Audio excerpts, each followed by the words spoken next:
Have you or anyone you know ever had a C-section, otherwise known as a cesarean? The medical terminology for that would be cesarean section. Well, you may be asking yourself, technically, what is a cesarean section? It is, like I stated, it is also known as a C-section. That's more commonly what it's called. Mayo Clinic does provide a definition, and it says it is a surgical procedure used to deliver a baby through an incision in the abdomen and in the uterus. They can be elective or emergent, as well as they do pose several risks, such as hemorrhaging, infection, blood clots, and an increased risk for cesarean sections with the next pregnancies.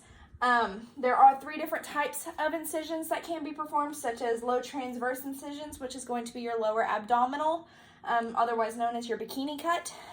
There is also a low vertical incision as well as a classical incision. Recovery. With recovery, it usually takes about 6 to 8 weeks to recover from a cesarean section compared to a normal vaginal delivery, which is roughly about 4 to 6 weeks. Within the first week, there will be inflammation as well as soreness, tenderness, anything of the sort like that. Usually the first 2 weeks, doctors do inform you not to lift anything heavier than your baby, so anything about more than 5 to 10 pounds. Recovery does speed up if you do get up and walk around and move around a lot. That does not mean go out and lift weights, but you are required to stand up and walk around 12 hours after surgery. It will not be easy, but it is something that is required to speed up the recovery process and make it a lot easier and a lot quicker. It is recommended that you move around a lot more. It does make it a lot easier. By 6 to 8 weeks, your OBGYN or your obstetrician should clear you for all normal activities, but they will advise you to continue to monitor the incision site and make sure that there's no signs of infection, such as any kind of weird discharge, a foul smell, or any type of fever. Some general information and statistics about 1 in 3 births in the U.S. are via C-section. It used to be in 1996 right around 1 in 5, but that has since then gone up to about 1 in 3. C-section is the only major abdominal surgery where you are required to stand after 12 hours.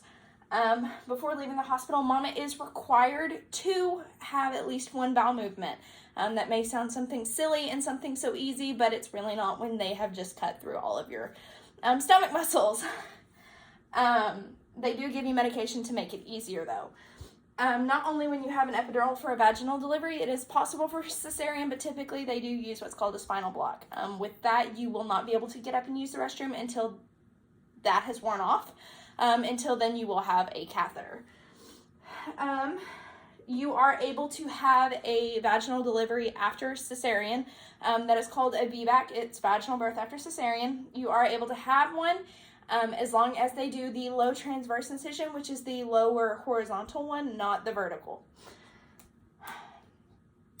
Some reasons for a cesarean. There are 2 different categories here. So as far as an elective goes, you've had a previous C-section, your family has history with a previous C-section, placenta previa, which means that the placenta is covering majority, if not all, of the cervix.